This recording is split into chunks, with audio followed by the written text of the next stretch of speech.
নমস্কার, আপনারা দেখছেন চেতনা টিভি। আপনাদের সঙ্গে রয়েছে আমি স্মৃতি। রাইস অনলাইন ক্লাসেস আপনাদের জন্য। আজকে রাইস অনলাইন ক্লাসে থাকছে কেমিস্ট্রি ক্লাস। আমাদের সঙ্গে রয়েছেন অ্যাজ ইউজুয়াল রাইস এডুকেশনের টিচার, আমাদের সঙ্গে রয়েছেন স্যার অনির্বাণ রায়। স্যার, আপনাকে স্বাগত রাইস অনলাইন ক্লাসে। আমরা কেমিস্ট্রির উপর এর আগে বেশ কয়েকটা টপিকে আপনার ক্লাস করেছি। আজকের টপিকটা হচ্ছে খুবই ইম্পর্টেন্ট একটা টপিক, কারণ সিভিল সার্ভিসের সব থেকে বেশি কোশ্চেন এখান থেকে এসে থাকে, এবং that is a nuclear chemistry. তো এই নিউক্লিয়ার কেমিস্ট্রি আমি পার্ট বাই পার্ট পুরোটাই আজকে করাবো। তো সেখানে আমরা দেখবো আজকে কি কি এখান থেকে কোশ্চেন পরীক্ষায় আসে। ওকে স্টুডেন্টস, যেটা স্যার বললেন যে অন্যান্য দিনের ক্লাসগুলো তো ডেফিনেটলি ইম্পর্টেন্ট, এবং আজকেরটা কিন্তু আরও বেশি ইম্পর্টেন্ট, কারণ মোস্ট অফ কোয়েশ্চেন কিন্তু এই পার্ট থেকে, এই চ্যাপ্টার থেকে এসে থাকে। সো ফলো করতে হবে। আমরা সরাসরি ক্লাসে চলে যাই। তো দেখো, আজকের যে কন্টেন্টটা আছে that is a nuclear chemistry. তোমরা যদি 2017, 18, 19 এবং 2020 WBCS প্রিলিমস এবং আমাদের 8ই মার্চ যে পরীক্ষা হয়েছিল পিএসসি মিসলেনিয়াস, এই পর্যন্ত যদি কোশ্চেন স্টাডি করো, তাহলে দেখবে নিউক্লিয়ার কেমিস্ট্রি থেকে কত রকমের ভ্যারাইটি কোশ্চেন এবং আলটিমেটলি কত সংখ্যায় বেশি কোশ্চেন এসছে। আমাদের যদি প্রিভিয়াস ইয়ারের কোশ্চেনগুলো সলভ করি, তাহলে দেখবে মোরাললেস এখান থেকে 10টা থেকে 12টা করে কোশ্চেন কিন্তু আমরা পেপার 4-এ পেয়ে থাকি, আমাদের যে মেনের পেপারটা আছে। খুবই একটা ইম্পর্টেন্ট একটা কন্টেন্ট এই নিউক্লিয়ার কেমিস্ট্রি, বিশেষ করে সিভিল সার্ভিস পরীক্ষার জন্য কিন্তু খুব দরকার এই চ্যাপ্টারটা। এবং খুব যে কঠিন তা নয়, আমার কাছে সব থেকে সহজতর চ্যাপ্টার বলে মনে হয় এই চ্যাপ্টারটাই, নিউক্লিয়ার কেমিস্ট্রি। এবং যদি একটু মজার ছলে এবং নতুন ছন্দে যদি আমরা মনে করে নিতে পারি বা পড়ে নিতে পারি, এখান থেকে কিন্তু কোনো কোশ্চেন আমাদের মিস যাবে না। তো দেখো, এই যে কন্টেন্টটা আমরা যেটা নাম দিচ্ছি নিউক্লিয়ার কেমিস্ট্রি, তো এই নিউক্লিয়ার কেমিস্ট্রির নামটা শুনেই তোমরা বুঝতে পারছো যে নিউক্লিয়ার, এই নিউক্লিয়ার কথাটা এসছে কি থেকে? নিউক্লিয়াস থেকে। তোমরা নিশ্চয়ই অ্যাটমিক স্ট্রাকচারের ক্লাসগুলো প্রত্যেকে ফলো করেছো, বাড়িতে পড়াশোনা করেছো। আমি অ্যাটমিক স্ট্রাকচারের ক্লাসটা করাতে গিয়ে নিউক্লিয়াস সম্পর্কে আলোচনা করেছিলাম। রাদারফোর্ড ডিসকভার করেছিলেন নিউক্লিয়াসটাকে তার আলফা স্ক্যাটারিং এক্সপেরিমেন্টের মাধ্যমে। তাহলে সেই নিউক্লিয়াস পড়াশোনা করতে গিয়ে তোমরা পড়েছিলে সেই নিউক্লিয়াসের মধ্যে থাকে নিউট্রন এবং প্রোটন। সেই নিউক্লিয়াসের মধ্যে যারা বাস তারা হলো নিউট্রন এবং প্রোটন। তার মানে আমি বুঝতে পারছি এই যে নিউক্লিয়ার কেমিস্ট্রি, যেটা নিউক্লিয়াস থেকে ডিরাইভ করা হলো, সেই নিউক্লিয়াসের মধ্যে থাকছে নিউট্রন এবং প্রোটন। তার মানে আমাদের আজকের যে সেশনটা চলছে, সেই সেশনটার মধ্যে আমি নিউট্রন এবং প্রোটনকে নিয়ে বেশ কিছু পড়াশোনা করব, এবং এখান থেকেই আলটিমেটলি আমরা জন্ম দেব রেডিও অ্যাক্টিভিটি বা তেজস্ক্রিয়তার। তাহলে আমরা ফার্স্ট পয়েন্ট করে এখানে একটা জিনিস মনে করে রাখতে পারি যে nuclear chemistry is based on that is the concept of proton and neutron. There is a concept of proton and neutron, or you can say nucleus of the atom. তার মানে এই যে আমি প্রথম পয়েন্টটা লিখলাম, এই প্রথম পয়েন্টটা আমাদের এসএসসিতে পরীক্ষায় কোশ্চেনটা দিয়েছিল যে নিউক্লিয়ার কেমিস্ট্রি কোন ফান্ডামেন্টাল পার্টিকেলের উপর ডিপেন্ড করে তৈরি হয়েছে, এই নিউক্লিয়ার কেমিস্ট্রি কোন ফান্ডামেন্টাল পার্টিকেলের উপর বেস করে রয়েছে। অবশ্যই আমরা দেখতে পাচ্ছি প্রোটন এবং নিউট্রন, কারণ আমরা অ্যাটমিক স্ট্রাকচার পড়তে গিয়ে দেখেছিলাম যে অ্যাটমের যে 3টে ফান্ডামেন্টাল পার্টিকেল ইলেকট্রন, প্রোটন এবং নিউট্রন, তার মধ্যে প্রোটন এবং নিউট্রনকে বেস করেই হচ্ছে আলটিমেটলি আমাদের এই নিউক্লিয়ার কেমিস্ট্রি। আমরা নেক্সট পয়েন্ট করে দেখব এই নিউক্লিয়ার কেমিস্ট্রির মেন ফান্ডামেন্টাল প্রপার্টিটা কি। এই নিউক্লিয়ার কেমিস্ট্রির মেন ফান্ডামেন্টাল প্রপার্টি হচ্ছে that is a radio activity, যেটা আমরা এখান থেকে পড়তে চলেছি। এই নিউক্লিয়ার কেমিস্ট্রির মেন ফান্ডামেন্টাল প্রপার্টি হচ্ছে রেডিও অ্যাক্টিভিটি। তোমাকে এখান থেকে সিএইচএসএল পরীক্ষায় কোশ্চেনটা জিজ্ঞেস করেছিল the main fundamental property of nuclear chemistry, বড় অপশনগুলো সাজিয়ে দিয়েছিল। তাহলে নো ডাউট আমি বুঝতেই পাচ্ছি নিউক্লিয়ার কেমিস্ট্রি পড়তে গিয়ে আমরা যে বিষয়টার উপর বেশি গুরুত্ব দেবো, যেটাকে নিয়ে আমরা পড়াশোনা করবো, দ্যাট ইজ আ তেজস্ক্রিয়তা, বা আমরা ইংলিশে বলে রেডিও অ্যাক্টিভিটি। ওকে, তো এবার প্রশ্ন হচ্ছে আমরা রেডিও অ্যাক্টিভিটি বলতে কি বুঝি? What is radio activity? Radio activity মানেই হচ্ছে নাম্বার 1 আমি বলবো unstable nucleus, and number 2 spontaneous disintegration of alpha, beta and gamma ray। খুব ভালো করে লক্ষ্য করো, আমি রেডিও অ্যাক্টিভিটি কথার অর্থ কি বললাম? নাম্বার 1 বললাম আনস্টেবল নিউক্লিয়াস, অ্যান্ড নাম্বার 2 বললাম spontaneous disintegration of alpha, beta and gamma ray. আমি বলবো অবশ্যই আজকে সেশনে আলোচনা করব আলফা বিটা গামা রেকে নিয়ে। তার আগে এই দুটো কথাকে একটুখানি আমরা দেখি। আনস্টেবল নিউক্লিয়াস মানেটা কি? আনস্টেবল নিউক্লিয়াস আমি কাকে বলবো? আনস্টেবল নিউক্লিয়াস এই কথাটার অর্থ হচ্ছে যাদের নিউট্রন এবং প্রোটনের রেশিওটা 1.54 থেকে বেশি। খুব ভালো করে লক্ষ্য করো, আমি আনস্টেবল নিউক্লিয়াস কাকে বলছি? যাদের নিউট্রন এবং প্রোটনের রেশিওটা 1.54 থেকে বেশি। স্টুডেন্ট একটা জিনিস ভালো করে লক্ষ্য করো, যাদের নিউট্রন আর প্রোটনের রেশিও 1.54 থেকে বেশি, আমি তাদেরকে নিশ্চয়ই বলতে পারি তাদের মধ্যে নিউট্রনের সংখ্যাটা is very very greater than proton. আজকে নিউট্রনের সংখ্যাটা প্রোটনের থেকে অনেক বেশি হওয়ার জন্যই সেই প্রোটন দিয়ে যখন নিউট্রনকে ভাগ করছি, ভাগফলটা জেনারেলি 1.54 থেকে বেশি হবে। আর যখন সেটা 1.54 থেকে এক্সেস হয়ে যাচ্ছে, দিস বিকাম দ্য আনস্টেবল। পরীক্ষায় যখন কোশ্চেনটা দিয়েছে তখন এই যে অপশানটা আমরা পাই n/p গ্রেটার দ্যান 1.54, এটা আমরা প্রত্যেকেই মোটামুটি জানি। পড়াশোনার খাতিরে আমরা সব থেকে বেশি গুরুত্ব দিই এই টার্মিনোলজিটার ওপরে এবং এটা আমাদের মাথায় সেট হয়ে থাকে। কিন্তু পাশাপাশি তোমাকে মাথায় রাখতে হবে এই n/p গ্রেটার দ্যান 1.54 কখন হচ্ছে? যখন নিউট্রনের ভ্যালুটা প্রোটনের থেকে অনেক গুণে বেশি হচ্ছে তখন। তাই যখন পরীক্ষায় কোশ্চেনটা দিয়েছিল পিএসসি, সেই বছর কিন্তু নিউট্রন বাই প্রোটনের রেশিও 1.54 দেয়নি অপশানে, দিয়েছিল neutron is very very greater than proton. এই কনসেপ্টের উপর বেস করে তোমাকে বুঝে নিতে হবে when neutron is very very greater than proton, then their ratio will be the greater than 1.54 and that becomes unstable the nucleus। সেটাই নিউক্লিয়াসটাকে আনস্টেবল করছে। তাহলে আনস্টেবল নিউক্লিয়াস কথার অর্থ হচ্ছে নিউট্রনের সংখ্যাটা প্রোটনের থেকে বেশি হবে, এই হচ্ছে এক কথায় আমি বলতে পারি। তাহলে জেনারেলি তার রেশিওটা 1.54 থেকে বেশি। নাম্বার 2, আমি তাদেরকেই আনস্টেবল নিউক্লিয়াস বলবো যাদের অ্যাটমিক নাম্বারটা, অ্যাটমিক নাম্বার নিশ্চয়ই মনে আছে, আমি অ্যাটমিক স্ট্রাকচারের ক্লাস করাতে গিয়ে বলেছিলাম the number of proton present in an atom. একটা অ্যাটমের মধ্যে যতগুলো প্রোটন রয়েছে সেই সংখ্যাটাকে আমরা বলি তার অ্যাটমিক নাম্বার। তাহলে সেই অ্যাটমিক নাম্বারটা যদি 82 থেকে বেশি হয়, গ্রেটার দ্যান 82 থেকে যদি বেশি হয়, তাহলে আলটিমেটলি সেই নিউক্লিয়াসটা হয় আনস্টেবল। তাহলে একটা জিনিস তুমি লক্ষ্য করো, যার অ্যাটমিক নাম্বার 82 থেকে বেশি, সাপোজ 83, 84 এরকম, তাহলে তার যে নিউক্লিয়াসটা, সেই নিউক্লিয়াসটা কি লাইটার হবে না হেভিয়ার হবে? অবশ্যই অ্যাটমিক নাম্বার যখন 82 থেকে বেশি হচ্ছে, মাস নাম্বার বেশি হচ্ছে, মাস নাম্বার বেশি হচ্ছে মানে আলটিমেটলি সেটা হেভিয়ার হচ্ছে। তাই পরীক্ষার অপশানে যদি আমরা অ্যাটমিক নাম্বার গ্রেটার দ্যান 82 না পাই, তাহলে তার পরিবর্তে আমরা অপশানে পাবো এই ছোট্ট কথা, that is a heavier nucleus. Heavier nucleus মানে অ্যাটমিক নাম্বার গ্রেটার দ্যান 82 মানে হচ্ছে সেই নিউক্লিয়াসটা অবশ্যই হেভিয়ার। তাহলে এই জায়গাটা খুব ভালো করে দেখো, আমি প্রথমে এসেই বলেছি নিউক্লিয়ার কেমিস্ট্রি জিনিসটা আসছে নিউক্লিয়াস থেকে, যার মধ্যে থাকছে প্রোটন এবং নিউট্রন। এবং তোমাকে এটাও বললাম যে আজকে আমাদের যাবতীয় আলোচনা প্রোটন এবং নিউট্রনের মধ্যেই সীমাবদ্ধ থাকবে। 2 নম্বর তোমাকে বললাম এই যে নিউক্লিয়ার কেমিস্ট্রি এর মেইন ফান্ডামেন্টাল প্রপার্টি হচ্ছে রেডিও অ্যাক্টিভিটি। আর সেই রেডিও অ্যাক্টিভিটির কথা বলতে গিয়ে আজ আমি এতগুলো কথা তোমার সামনে উপস্থাপন করলাম। যে এই যে রেডিও অ্যাক্টিভিটি, এই কথাটার অর্থ কি? রেডিও অ্যাক্টিভিটি কথার অর্থ হচ্ছে আনস্টেবল নিউক্লিয়াস। আনস্টেবল নিউক্লিয়াস কাকে বলছি?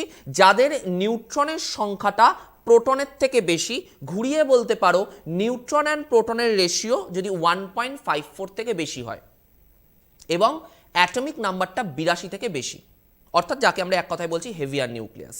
আর 2 নম্বর হচ্ছে এই আনস্টেবল নিউক্লিয়াস, এই আনস্টেবল নিউক্লিয়াস চিরকাল তো আনস্টেবল অবস্থায় থাকবে না, কি হতে চাইবে? স্টেবল হতে চাইবে। তাই এই আনস্টেবল নিউক্লিয়াস যখন স্টেবল হতে চায় তখন সে তার নিউক্লিয়াস থেকে এই স্পন্টেনিয়াসলি আলফা বিটা গামা রেকে এমিট করতে থাকে বা ছাড়তে থাকে। আর সেই ছাড়ার মাধ্যমে আলটিমেটলি তারা একটা সময় আনস্টেবল থেকে স্টেবল নিউক্লিয়াসে এসে পৌঁছায়। তাহলে এই হচ্ছে টোটাল আমার কাছে গল্পটা রেডিও অ্যাক্টিভিটির। এখন দেখো আমি তোমাকে বলেছিলাম আনস্টেবল নিউক্লিয়াস কখন হচ্ছে? যখন অ্যাটমিক নাম্বার গ্রেটার দ্যান 82, মানে অ্যাটমিক নাম্বার যখন 82 থেকে বেশি তখন। তাহলে যদি স্যার অ্যাটমিক নাম্বারটা ইকুয়ালস টু 82 হয়, তাহলে কি আপনি তাকে আর আনস্টেবল বলছেন? কখনোই না। আমি আনস্টেবল কখন বলছি? যখন অ্যাটমিক নাম্বার গ্রেটার দ্যান 82। তাহলে অ্যাটমিক নাম্বার যখন ইকুয়ালস টু 82, তার মানে সেটা কখনোই আনস্টেবল না, সেটা হচ্ছে অবশ্যই করে স্টেবল ফর্ম। তাহলে দেখো আমি ঘুরিয়ে একটা কথা বলতে পারি, এইমাত্র তোমাদের বললাম যে আনস্টেবল নিউক্লিয়াসগুলো চিরকাল আনস্টেবলে থাকে না। তারা একটা সময় পর স্টেবল হতে চায়, আর সেই জন্যই তারা কি করে, তাদের নিউক্লিয়াস থেকে আলফা বিটা গামা এই রেগুলোকে এমিট করছে। তাহলে এই আনস্টেবল নিউক্লিয়াস যখন আলফা বিটা গামা এই রেগুলোকে এমিট করছে, করে যখন তার স্টেবল কন্ডিশনে এসে পৌঁছাচ্ছে, তখন তার ঠিকানাটা হচ্ছে কোথায়, অ্যাটমিক নাম্বার ইকুয়ালস টু 82-তে। আর সেই অ্যাটমিক নাম্বার ইকুয়ালস টু 82 কে শো করে, কার অ্যাটমিক নাম্বার আমরা 82 পাই, that is the lead, PB. তার মানে প্রত্যেকটা আনস্টেবল নিউক্লিয়াস, বা ঘুরিয়ে বলতে পারি প্রত্যেকটা রেডিও অ্যাক্টিভ এলিমেন্ট যখন স্টেবিলিটি পায়, তখন তাদের শেষ ঠিকানা বা শেষ জায়গা হচ্ছে লেড। সেই লেডে পরিণত হয়ে যাওয়ার পর তাদের থেকে আর কোনো রকম আলফা বিটা গামা ডিসইন্টিগ্রেট করবে না, কারণ তারা স্টেবল হয়ে গেছে। তাহলে এখান থেকে পরীক্ষায় আমরা একটা কোশ্চেন পেয়েছি, আমাদের বিসিএস এ কোশ্চেনটা দিয়েছিল every natural radio active series ends in, কোশ্চেনটা দিয়েছিল every natural radioactive series ends in, every natural radioactive series ends in. তাহলে আমরা নো ডাউট এখন অ্যান্সারটা করতে পারি লেড 82 পিবি, কারণ প্রত্যেকটা ন্যাচারাল রেডিওঅ্যাক্টিভ সিরিজ কিসে এসে শেষ হবে, অর্থাৎ কোথায় এসে স্টেবিলিটি পাবে, অ্যাটমিক নাম্বার 82-তে এসে, ইকুয়ালস টু 82, যেটা কার, লেড। আমরা একটু দেখে নিই তাহলে আমাদের কাছে কি কি ন্যাচারাল রেডিওঅ্যাক্টিভ সিরিজ আছে। দেখো এই যে ন্যাচারাল রেডিওঅ্যাক্টিভ সিরিজ, এগুলো কিন্তু পরীক্ষায় তোমাকে জিজ্ঞেস করবে না, আমি জাস্ট তোমাকে দেখিয়ে রাখছি যে কিভাবে আমরা এই কনক্লুশনটায় আসলাম যে প্রত্যেকটা ন্যাচারাল রেডিওঅ্যাক্টিভ সিরিজ 82 লেডে এসে থামছে। দেখো এই যে আমাদের ন্যাচারাল রেডিওঅ্যাক্টিভ সিরিজ, এটা আমরা 3টে পাই, এবং সংক্ষেপে মনে রাখার জন্য আমরা একটা টার্ম উচ্চারণ করতে পারি, উঠান। আমরা প্রত্যেকের বাড়িতেই জানি আছে উঠান। কেন এই টার্মটা আমি ইউজ করলাম, যেখানে ইউটা stand for uranium series, uranium series. এই যে ইউরেনিয়াম সিরিজ, এটা শুরু হচ্ছে 92 ইউরেনিয়াম 238 থেকে, এবং শেষ হচ্ছে 82 পিবি 206-এ গিয়ে। তাহলে ভালো করে লক্ষ্য করো, আমি একটু আগেই তোমাকে বলছিলাম যে অ্যাটমিক নাম্বার যাদের 82 থেকে বেশি তারা আনস্টেবল। দেখো ইউরেনিয়াম অ্যাটমিক নাম্বারটা কত আছে, 92। ইউরেনিয়ামের অ্যাটমিক নাম্বার 92। তুমি বলো এটা স্টেবল না আনস্টেবল? অবশ্যই unstable. Why unstable? Sir atomic number 82 থেকে বেশি আছে। ঠিক তাই, তাহলে অ্যাটমিক নাম্বার 82 থেকে বেশি মানে সে আনস্টেবল। কি হতে চাইছে, স্টেবল হতে চাইছে। তাই সে কি করবে, নিউক্লিয়াস থেকে আলফা বিটা গামা রে এমিট করেছে আলফা বিটা গামা এমিট করার পর সে কি হয়েছে, স্টেবল হয়েছে। স্টেবল হলে তার শেষ ঠিকানা কি হয়, অ্যাটমিক নাম্বার ইকুয়ালস টু 82, কে দেখায়, লেড। দেখো তার শেষ প্রোডাক্ট হিসাবে আমরা কি পেয়েছি, 82 পিবি পেয়েছি, and that is called the uranium series. এই যে ইউরেনিয়াম সিরিজ, এই ইউরেনিয়াম সিরিজকে আমরা বলতে পারি 4n+2 সিরিজ। এই টার্মটা তোমার পরীক্ষায় সিজিএল এ জিজ্ঞেস করে, uranium series is known as 4n+2 series. Why? তার কারণ দেখো 238, একে তুমি 4 দিয়ে ভাগ করো, 238কে তুমি 4 দিয়ে ভাগ করো, ইউরেনিয়ামের যে মাস নাম্বারটা আছে তাকে তুমি 4 দিয়ে ভাগ করো, 4 5 20, 3 8, 4 9 36, 2। দেখো অবশিষ্ট থাকছে, রিমাইন্ডার থাকছে 2। সিমিলারভাবে তুমি 206কেও 4 দিয়ে ভাগ করো, 4 5 20, 6 2। দেখো এক্ষেত্রেও রিমাইন্ডার থাকছে 2। সেই জন্য এই সিরিজটাকে আমরা বলছি 4n+2 series, that is the uranium series. ইউরেনিয়ামটা কোথা থেকে আসলো, ইউ, উঠান টার্মটা দিয়েছি, উঠানের ইউটা ইন্ডিকেট করলো ইউরেনিয়াম সিরিজ। আমরা নেক্সট দেখি হচ্ছে টিএইচ দিয়ে। TH implies the thorium series, TH implies the thorium series, thorium series. এই যে থোরিয়াম সিরিজ, এটা শুরু হচ্ছে কি থেকে, থোরিয়াম সিরিজটা শুরু হচ্ছে 90 থোরিয়াম 232 232 থেকে, এবং শেষ হচ্ছে গিয়ে 82 পিবি 208-এ। ভালো করে লক্ষ্য করো, এই থোরিয়ামেরও অ্যাটমিক নাম্বার দেখো 90, 82 থেকে বেশি, তার মানে আনস্টেবল। আনস্টেবল মানে এও আলফা বিটা গামারে এমিট করছে, করে কি হচ্ছে, স্টেবল ফরম্যাটে আসছে। দেখো স্টেবল ফরম্যাটটা আসছে কিসে, 82 পিবি। এবং আলটিমেটলি দেখো এখানে মাস নাম্বার আছে 232, 232কে তুমি 4 দিয়ে ভাগ করো, দেখো কোনো রিমাইন্ডার তুমি পাবে না। ইভেন তুমি 208 একেও 4 দিয়ে ভাগ করো, দেখো এখানেও কোনো রিমাইন্ডার তোমার থাকছে না। তাই থোরিয়াম সিরিজকে আমরা নাম দিয়েছি 4n সিরিজ, 4n সিরিজ। এবং দেখো উঠানের ইউ হলো, টিএইচ হলো, বাকি থাকলো এএন। এএনটা ইন্ডিকেট করে অ্যাক্টিনিয়াম সিরিজ, অ্যাক্টিনিয়াম সিরিজ। এই যে অ্যাক্টিনিয়াম সিরিজ, এটা আলটিমেটলি স্টার্ট হচ্ছে 92 ইউরেনিয়াম 235 থেকে এবং শেষ হচ্ছে 82 পিবি 207 এ গিয়ে। ভালো করে লক্ষ্য করো, এখানেও ইউরেনিয়াম আলটিমেটলি 92 মানে 82 থেকে বেশি, তার মানে নো ডাউট তোমাদের কথায় আনস্টেবল নিউক্লিয়াস। আনস্টেবল নিউক্লিয়াস কি হতে চাইছে? স্টেবল হতে চাইছে। স্পন্টেনিয়াসলি নিউক্লিয়াস থেকে আলফা বিটা গামা রে এমিট করে আলটিমেটলি দেখো সে তার ঠিকানায় এসে পৌঁছেছে 82 পিবি। এবং দেখো এখানেও 235 আছে আর 207 আছে, আলটিমেটলি এই দুটোকেই যদি তুমি 4 দিয়ে ভাগ করো রিমাইন্ডার তুমি পাবে হচ্ছে কত? 3। তাই এই সিরিজটাকে আমরা নাম দিয়েছি 4n+3 সিরিজ। তাহলে আমাদের ক্ষেত্রে আমরা একটু আগেই তোমাদেরকে যে বললাম কথাটা যে every natural radioactive series ends in, প্রত্যেকটা ন্যাচারাল রেডিওঅ্যাক্টিভ সিরিজ কিসে এসে শেষ হচ্ছে। তাহলে আমরা দেখলাম আমাদের কাছে 3টে ন্যাচারাল রেডিওঅ্যাক্টিভ সিরিজ আছে। নাম্বার 1 হচ্ছে ইউরেনিয়াম সিরিজ, যেটা স্টার্ট হয়েছিল 92 ইউরেনিয়াম 238 থেকে, শেষ হয়েছে দেখো 82 পিবি 206 থেকে 206। তাহলে এখানে আমরা দেখো এন্ড প্রোডাক্ট কি পেলাম? লেড। পরবর্তী সিরিজটা আমরা পেলাম হচ্ছে TH, that means thorium series. সেই থোরিয়াম সিরিজটা ভালো করে লক্ষ্য করো, শুরু হলো 90 থোরিয়াম 232 থেকে, শেষ হলো 82 পিবি 208 এ। তাহলে দেখো এখানেও এন্ড প্রোডাক্ট আমরা পেলাম কি? লেড। এবং এএন মিনস আমি বলেছিলাম অ্যাক্টিনিয়াম সিরিজ, যেটা দেখো শুরু হলো 92 ইউরেনিয়াম 235 থেকে, শেষ হলো 82 পিবি 207 এ এসে। তার মানে এখানেও দেখো এন্ড প্রোডাক্ট আমরা পেলাম হচ্ছে কি? লেড। তার মানে প্রত্যেকটা ন্যাচারাল রেডিওঅ্যাক্টিভ সিরিজের এন্ড প্রোডাক্ট হচ্ছে লেড। এবং সেই জন্য আরেকটা খুব ইম্পর্টেন্ট টার্ম আমি এখানে বলবো, যে যেহেতু প্রত্যেকটা ন্যাচারাল রেডিওঅ্যাক্টিভ সিরিজের এন্ড প্রোডাক্ট হচ্ছে লেড, বা আমি ঘুরিয়ে বলতে পারি রেডিওঅ্যাক্টিভ এলিমেন্ট অর্থাৎ যারা আনস্টেবল, তারা এই আলফা বিটা গামা ছেড়ে যখন স্টেবিলিটি পায় তখন তাদের পরিণতি হয় লেড। সেই কারণে প্রত্যেকটা রেডিওঅ্যাক্টিভ এলিমেন্টকে আমরা লেড কন্টেনারের মধ্যে স্টোর করে থাকি। That is a very very important একটা টার্ম। এবং সব থেকে ইম্পর্টেন্ট একটা কথা, যে এখানে আমাদের পরীক্ষায় কোশ্চেনটা জিজ্ঞেস করেছিল the radioactive element can be stored in. তাহলে আমরা মনে রাখবো radioactive element can be stored, the radioactive element can be stored in lead container।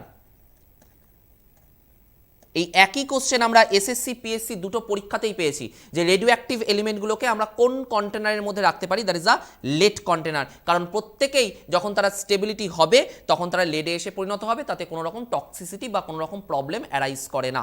একটা বিরতির পর ফিরছি, সঙ্গে থাকুন।